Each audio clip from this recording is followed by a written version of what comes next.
Okay, Vince, I'm going to shoot forward to the second level of using the LC spreadsheet.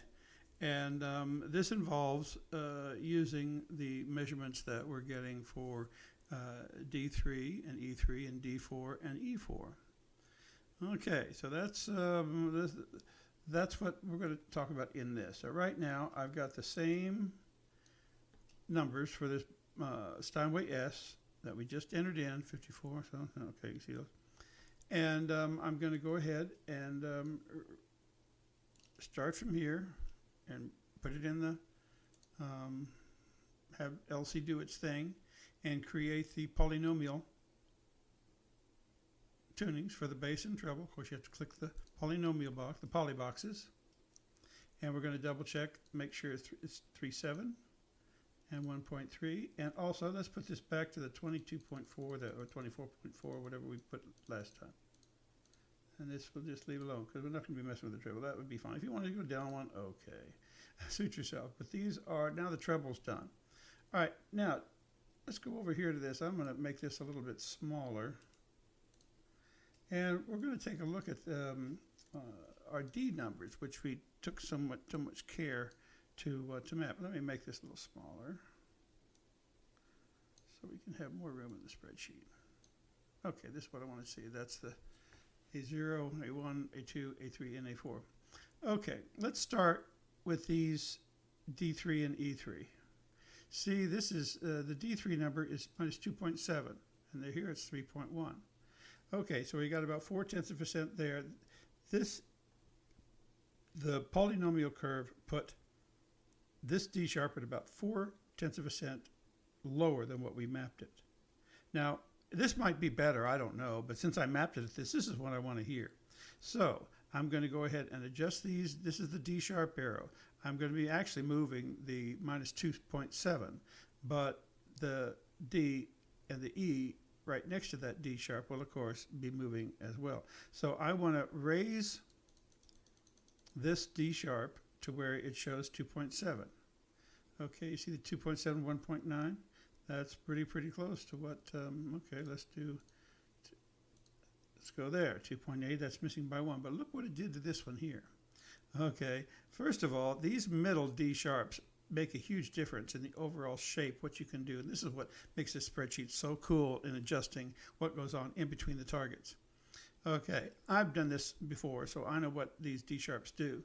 But this needs to be lower, so I'm going to use this D sharp and fix that first. Okay, so that looks a little better, but look what happened here. So the D sharp here is too low, so I want to raise this D sharp. Okay, and then we've got this D sharp could be a little lower, so let's lower that down a little bit. Maybe raise it up again here. We're just getting close. We're eyeballing this, okay, trying to find a better curve. Okay, now let's look at our D3 numbers. We have 2.7 and 2.1. How about that? Pretty close. Okay, the next one we want to tweak is this D sharp 4. All right, our numbers are 2.8 and 4.5, and this one says 3.5 and 5.3. So let's just keep our eye on the D number. And that means we need to lower it down by clicking this, lower this down to 2.8. Okay, now we see this is too low. So now let's go over here to this D sharp and raise it back up. Well, we have a nice looking chart there. Okay, and you can see now both of these numbers have come in a little bit. That's 2.8, 4.4, 2.8, 4.5. Let's move it up one more, see if we can get a, there we go, 2.8 and 4.5. 2. And there we have minus 2.7, and that's a minus 2.1. Let's see if we can get this.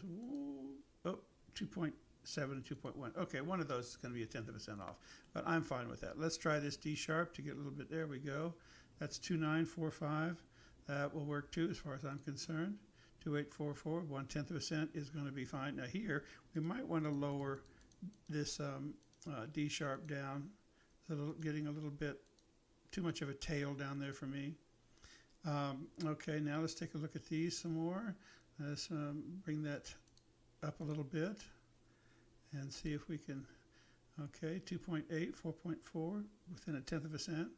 2.7, 2.0. Okay, that's a pretty good looking graph. Okay, so now I'm going to move this out of the way and go full screen with this.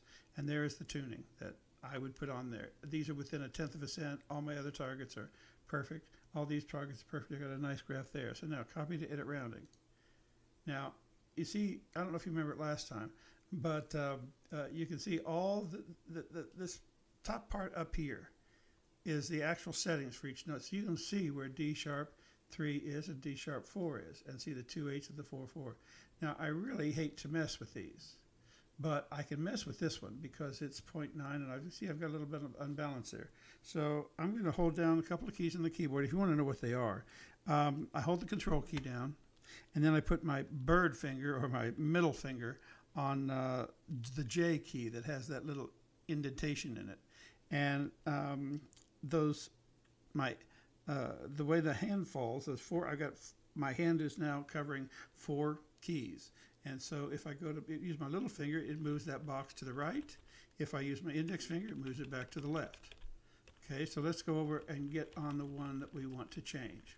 So go all the way over here to 0.9, and if I want to, my in-between fingers then will move the cents up 1/10 of a cent. Okay, and I'll do the same thing over here. I'm moving my index finger while I hold the control key down, and that's, okay, what can we do over here to clean this up a little bit? Okay, let's, there we go. We could do it this way.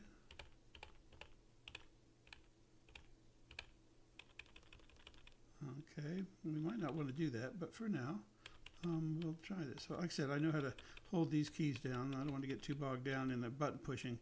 This does take a little practice to get quick at this. But I want to show you how it works. And this is the next level of creating a tuning with LC. And there you have it. That's, let's see, I might want to lower this down a little bit too. Sometimes I get a little high up there, and you can see kind of you want a fairly smooth progression here. That 2 there is let's go back and try something a little bit else here. Let's raise this one up. Go up here. Oops, I want to do that.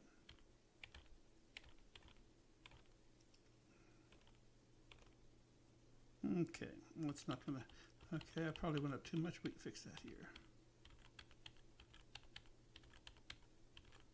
Just tweak the curve a little bit.